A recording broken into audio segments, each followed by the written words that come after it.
సంవత్సరాలంటే 30 సంవత్సరాలు 40 సంవత్సరాలు 50 సంవత్సరాలుగా పోరాటం చేసిన వ్యక్తులు మేము. హాకర్ల రైట్ కోసం, వాళ్ళ జీవనోపాధి కోసం, హాకర్లకు ఉన్నటువంటి సమస్యలు ఏంటని దేవస్థానం దృష్టి తీసుకొని పోవడంలో మేము ముందున్నాం. మా హాకర్స్ నాయకులు కూడా ఇక్కడ మన రామచంద్ర గారు ఉన్నారు.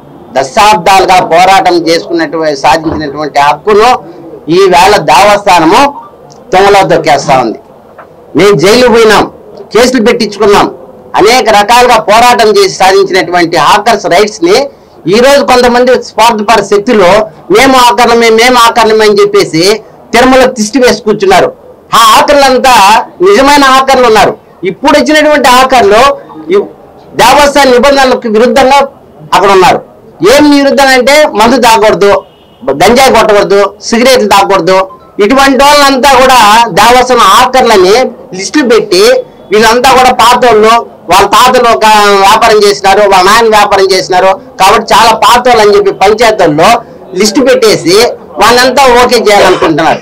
బాలసుబ్రహ్మణ్య గారు అఖిలపక్ష కమిటీ పెట్టింది 325 మంది, మిగతా అంతా క్యాన్సిల్ చేశారు. వీళ్ళంతా ఆకర్లు కాదు, ఈ లిస్టు తేవద్దని చెప్పేసినారు. 325 మంది గాను పంచాయతీల్లో ఎక్కడి నుంచి వచ్చినటువంటి ఫ్రూట్స్ లైసెన్స్ ఉన్నాయి. వాళ్ళు తిరుమలనే కాదు, ఏ 20 మందో 30 మందో ఉంటే ఈరోజు 150 మంది ఫ్రూట్స్ తయారు చేసి పెట్టేశారు. అట్లాగే టీ క్యాట్లు ఉన్నాయి, బండ్లు, టీ ఎంబీసీ టీబీసీ ఏరియాల్లో క్యాట్లు పెట్టుకొని పాలు కాఫీ అమ్మేవాళ్ళు, వాళ్ళకు బండ్లు ఇచ్చారు ఐవి సుబ్బారావు గారు. అటువంటి బండ్లు ఈరోజు 200 ఉన్నాయి. 30 మంది 40 మంది ఎక్కడ, 200 మంది ఎక్కడ? ఎందుకు వీళ్ళంతా ఇట్లంతా ప్రోత్సహిస్తున్నారు? ఏ విధంగా ప్రోత్సహిస్తున్నారు?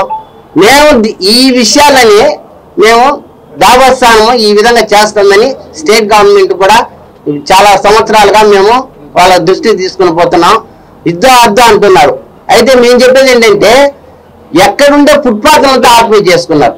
యాత్రికులు నడిచి వచ్చేదానికి దారి మాకే అయ్యో అనిపిస్తుంది. ఆ బిడ్డలు వేసుకొని ఆ సూట్ కేసులు పెట్టుకొని నెత్తిని పెట్టుకొని పోతానికి దారి లేకుండా ఒకరికో నెట్టుకునే పరిస్థితి అయిపోతుంది. ఇట్లాగా దేవస్థానం చేసి పెట్టేదే మంచి తిరుమల పవిత్రత కాపాడిన వాళ్ళము.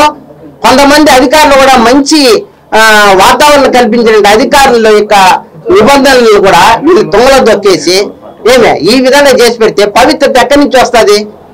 యాత్రికులకి ఏ విధంగా వీళ్ళు సేవ చేస్తారు చెప్పండి. పోయి ఏ సేవ చేస్తామంటారు, ఏ సేవ చేస్తాం? జేఓ దగ్గర పోతే సరే అంటారు, ఈఓ దగ్గర వీళ్ళు చేత అసలు పరిపాలించిన తిరుమల దేవస్థానం చేత కాకుండా ఈఓ గారు ఇంతవరకు ఒక లోకల్ మీటింగ్ వేయాల. పంచాయతీ ఆఫీస్ చేతిలో పట్టుకొని ఈఓ గారు ఒక రోజైనా ఒక మీటింగ్ అన్న వేశారా? నీకేం బాధ్యత లేదా లోకల్ గా న్యాయం చేయాలనేసి? నీ బాధ ఏం, కష్టమే సుఖమే గతంలో ఈఓ గారు వేసేవాళ్ళు కదా, నువ్వు ఎందుకు వెళ్ళిపో? నీ స్వార్థం కోసం వచ్చి కుర్చీలో కూర్చొని ఏది పట్టించుకోకుండా ఊరికే సంతకాలు పెట్టి కూర్చున్నావా? చెప్పండి. ఆ ఎస్టేట్ ఆఫీసర్ గారు ఉన్నారు, ఆ జేఓ గారు ఉన్నారు, ఏ మాత్రమన్నా ఈ ఆఖరు వస్తారు కానీ చూస్తారు కానీ ఇది ఎక్కడైనా అడ్డంగా ఉండాలని చెప్తా ఉన్నారా? ఇది రూల్స్ విరుద్ధమని చెప్తున్నారు. ఎందుకండి ఊరికే ఇదంతా? మా లోకల్లో నెత్తిన నోట్లు మట్టి కొట్టేస్తున్నారు అనవసరంగా. ఇప్పుడైనా తెలుసుకోండి మీరు.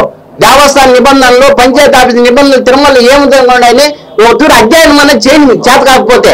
లేదంటే గతంలో ఉన్నటువంటి ఈవోలను కనుకోండి.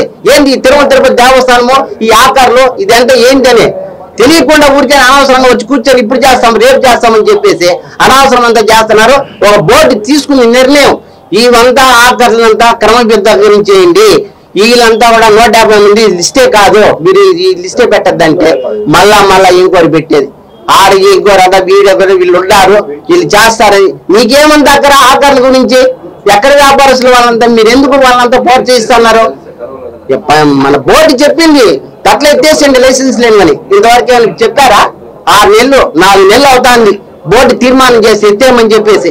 ఏదైనా జెన్యూన్ గా ఉంటే మళ్ళీ ఎంక్వైరీ చేసిన తర్వాత మళ్ళీ కావాలంటే పెట్టించుకోండి, ఈ అడ్డంగా ఉండే కట్టలు తీసేయమని చెప్పినారు. ఇంతవరకు ఈఓ జేఓ కానీ ఎస్టేట్ ఆఫీసర్ కానీ ఒక మాట కూడా ఇంతవరకు మాట్లాడాల. కనీసము స్థానికులుగా పోయేసి ఒక రిప్రజెంటేషన్ ఇవ్వకపోతే ఆ పంచాయతీ ఆఫీస్ లో కుర్చీ వేసి నాదులు లేదు. మేము ఏదో తప్పు చేస్తున్న వాళ్ళు మారిగా చేతులు కట్టుకొని ఆయన పిలిచేంత వరకు అక్కడే నిల్చొని ఉండాలి. పంచాయతీ ఆఫీస్ పోతే పబ్లిక్ ని గౌరవించడం తెలుదా? దేవస్థానానికి ఈవో దగ్గరకు పోయినా అట్టే నిల్చోవాలా, ఒక పంచాయతీ ఆఫీస్ పోయినా అదే విధంగా నిల్చోవాలా? ఏముంది నేను చేసిన తప్పు? నువ్వు పంచాయతీ ఆఫీస్కి నాకు కూర్చుని నువ్వు ఒకటే కూర్చోవాలా? పంచాయతీ ఆఫీస్ లో పబ్లిక్ రారా? వాళ్ళ సమస్యలు చెప్పుకోవడానికి వాళ్ళు కుర్చీ లేవా? నువ్వు మర్యాద లేదా? నువ్వు మర్యాద ఇవ్వకపోతే మీకు పబ్లిక్ మీకెందుకు మర్యాద ఇస్తారు? కాబట్టి దేవస్థానము ఆలోచన చేసి ఒక మంచి చెడ్డ ఏ విధంగా ఉండాలా, దేవస్థానంలో ఒక తూరి ధర్మం రచిత అన్నారు కదా, మీరు ధర్మాన్ని కాపాడుతున్నాం. మాకు ధర్మము మీరు పాటించట్లా, మాకు వచ్చిన వాళ్ళకంతా కూడా మీరు ఇచ్చిన విడిగా పోండి, ఎట్టని వ్యాపారం చేసుకోండి అని చెప్తా ఉన్నారు. కాబట్టి ఇది మంచి పద్ధతి కాదు. ఇప్పుడైనా మానండి. ఆఖరి లైసెన్స్ లేని వాటిని వెంటనే తక్షణం తొలగించకపోతే మాత్రము మేము వృజాఫీస్ ముట్టడిస్తాం, లేదంటే స్టేట్ గవర్నమెంట్ కి సీఎం మరోసారి విన్నవిస్తాం. ఆ కార్యక్రమం రూపొందించుకుంటామనేసి తెలియజేసుకుంటాను.